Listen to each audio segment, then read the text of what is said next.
Okay, if you hear anything, it's my heart. It's beating as we go up this pass. Wanted you to check out a few views. Got a honk for Hospice on that one. Hey, that's pretty cool. Cheer me on up this pass. Just want you to take a look at the trees on this side of the road. A little better shape than the beetle kill on the other side. I'll be in touch if it doesn't rain.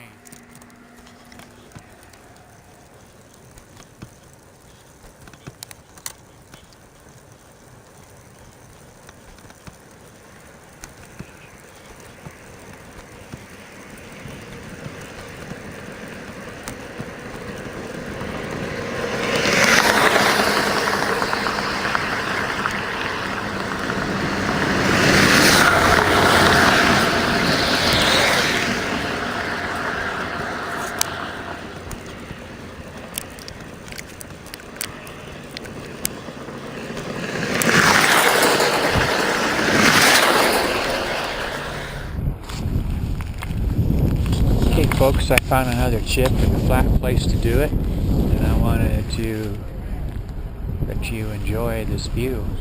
It's about halfway down. We'll enter the flatland again and pump on into Pagosa to some hot water. This is a Navajo National Monument.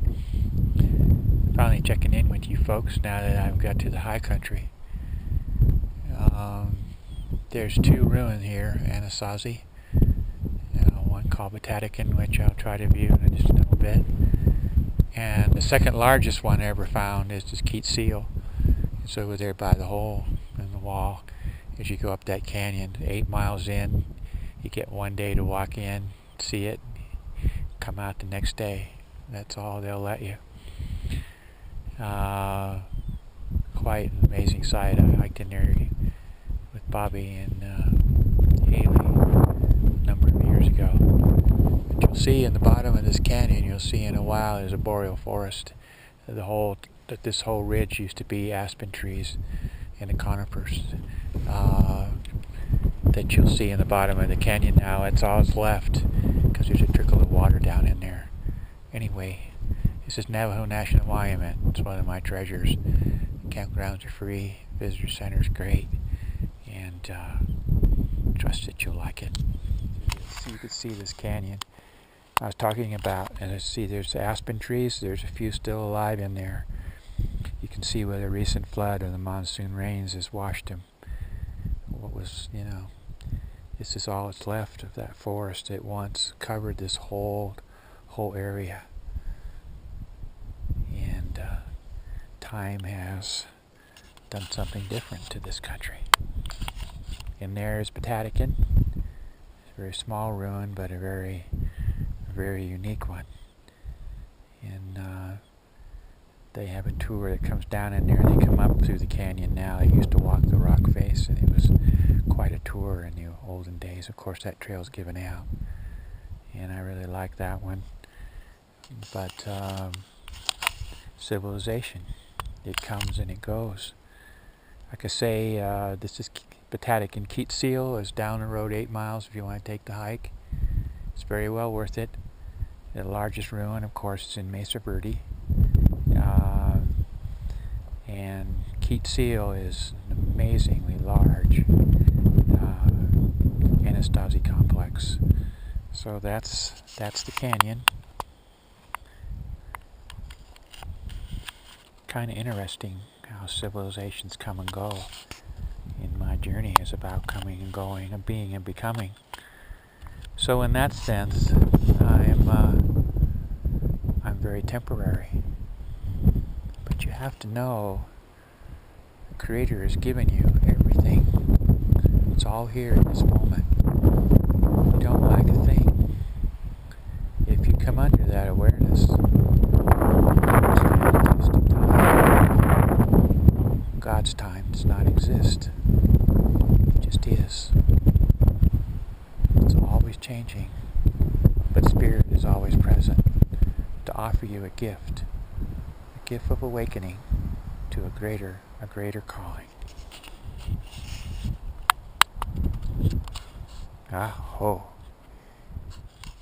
Well, I don't know. This is probably a couple of days before the full moon, and I hope you're picking that up.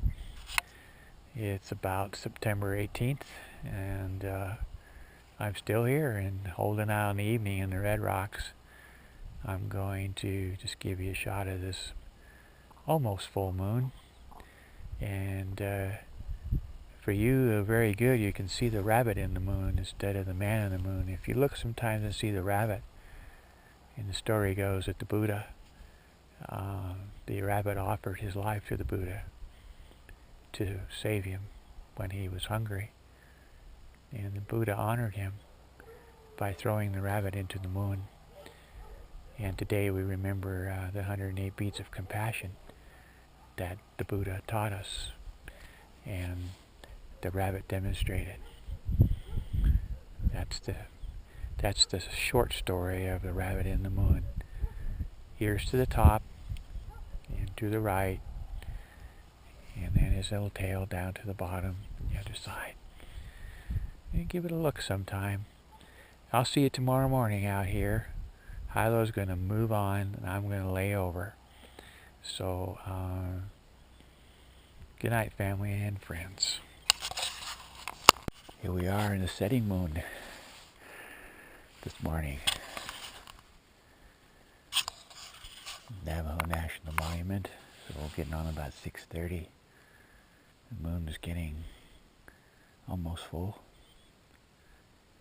And days are getting equal again in the sense of sunrise and moonset, which will be happening here in just a moment here at the Red Rocks. Don't know if this will pick up or not this morning, but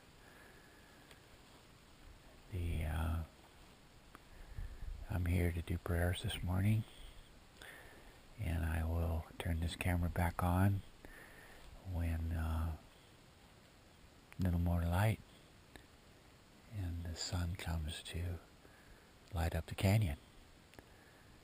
So good morning. It's about the 19th of September, and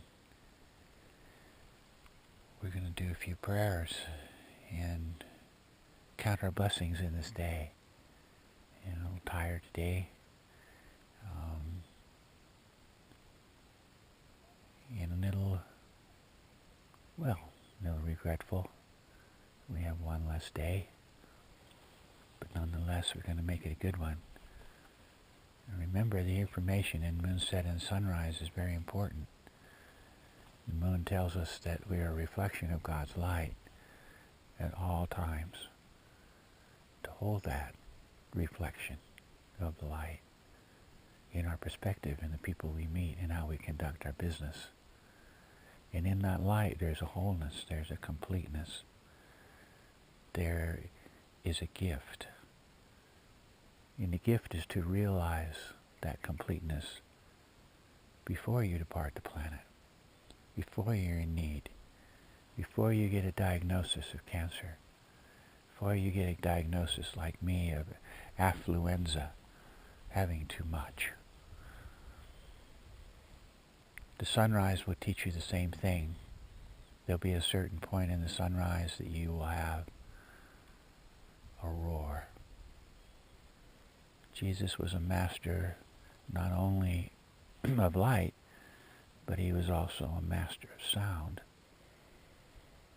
So you have to have the ear. When he said have an ear to listen, you have to be able to listen to an internal dialogue, and also one that speaks to you of the sound. And when you start to hear the roar of the sunrise and the gentleness of the moonset, then you begin to soften your spirit, and you begin to awaken within, and you will hear more of your soul. The soul, like Hilo talked about last night with his family. Soul is all about family, connections, art and beauty, and things that matter. Not necessarily of the mind, but things that are the nature of God. I'm Alhamdulillah. God is great. I'll talk to you in a minute. Thanks for listening this morning.